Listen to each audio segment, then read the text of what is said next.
आपल्या वैशिष्ट्यपूर्ण अभिनयाने मराठी, हिंदी आणि गुजराती सिनेमा गाजवणारे अभिनेते म्हणजे मनोज जोशी. मनोज जोशी हे मूळचे गुजराती असले तरी त्यांचे संपूर्ण जीवन महाराष्ट्रात गेले. महाराष्ट्रातील रायगडमध्ये त्यांचा जन्म झाला. येथेच त्यांचे बालपण गेले आणि तेथेच त्यांनी मराठीतून शिक्षण घेतलं. त्यांनी आपल्या अभिनय कारकिर्दीची सुरुवात मराठी नाटकापासून केली. त्यानंतर त्यांनी मागे वळून पाहिले नाही. पुढे त्यांनी अनेक हिंदी, गुजराती, मराठी, भोजपुरी चित्रपटात कामं केली. राऊ, नारबाची वाडी, फक्त लढ म्हणा, दशक्रिया, जन्मऋण या मराठी चित्रपटातील त्यांच्या भूमिका विशेष गाजल्या. तसेच त्यांनी आभाळ माया आणि होणार सून मी या घरची या गाजलेल्या मराठी मालिकांमध्ये काम केलं. त्यांच्या वैयक्तिक आयुष्याबद्दल बोलायचे तर मनोज जोशी यांनी चारू जोशी यांच्याशी लग्न केलं. चारू यांनी निर्माती म्हणून काही गुजराती नाटकांसाठी काम केलं आहे. त्यांना रुद्र आणि धर्मज असे 2 मुलगे आहेत.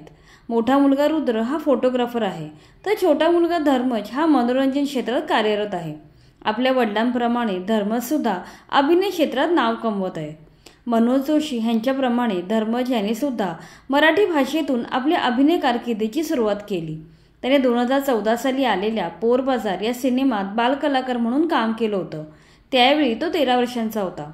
त्यानंतर धर्मज श्याम की मम्मी या टेलिव्हिजन चित्रपटात दिसला होता. या चित्रपटात त्यांनी निर्मिती सावंत यांच्याबरोबर काम केलं. मुंबई विद्यापीठाच्या युवा महोत्सवात धर्मज यांनी अनेक एकांकिका सादर केल्या आहेत. त्यात दुष्काळ या एकांकिकेसाठी त्याला गोल्ड मेडल मिळाले आहे.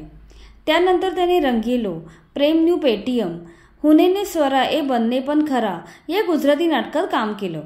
तसेच धर्मज याने आपल्या वडिलांसोबत चाणक्य आणि गोलमाल प्यार का या हिंदी नाटकात एकत्र काम केलंय. धर्मज हा फक्त अभिनेता नसून तो साऊंड ऑपरेटर आणि म्युझिक डायरेक्टर म्हणूनही काम करतो. त्याने डाळ भात या नॅशनल अवॉर्ड विजेत्या शॉर्ट फिल्मला संगीत दिलंय. सध्या तो 1876 या ऐतिहासिक नाटकात प्रमुख भूमिका साकारत आहे. अशा प्रकारे धर्मज आपले वडील मनोज जोशी यांच्या पावलावर पाऊल ठेवून अभिनय क्षेत्रात आपला ठसा उमटवत आहे.